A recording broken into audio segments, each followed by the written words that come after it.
உலகமெங்கும் வாழும் அனைத்து நண்பர்களுக்கும் பொங்கல் நல்வாழ்த்துக்கள்.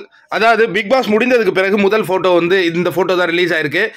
ஆர்ஜே பிராவோ டிஜே பிராவோ இவர் வந்து ஒரு நம்பிக்கையை கொடுத்தாருங்க. ஏன்னா இவரும் வந்து வைல்டு கார்டில் தான் வந்தார், அர்ச்சனாவும் வைல்டு கார்டில் தான் வந்தாங்க. இவங்க 2 பேருமே ஸ்மால் பாஸ் வீட்டுக்குள்ளே போகும்போது அந்த முதல் வாரம் உங்களுக்கு தெரியும், அர்ச்சனா வந்து பயங்கரமான ஒரு ஸ்ட்ரெஸ்ஸுக்கு ஆளாகி அவங்க அழுதுகிட்டு இருப்பாங்க.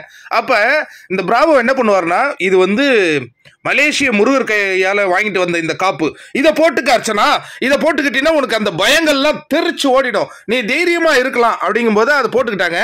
அந்த அந்த அவங்களுடைய மாஸ் மொமெண்ட்டே அப்படி உஷ்ன்னு சொல்லுவாங்கள்ல, அந்த டைமில் கூட இதை கையில் வச்சு அப்படி பண்ணிட்டு இருப்பாங்க. அதெல்லாம் நம்ம பார்த்தோம்.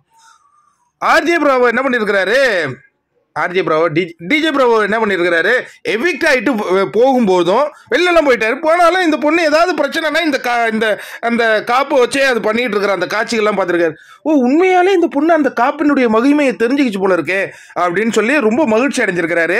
இப்போ வெற்றி பெற்றதுக்கு பிறகும் அவங்க அந்த காப்பு போட்டிருக்காங்க.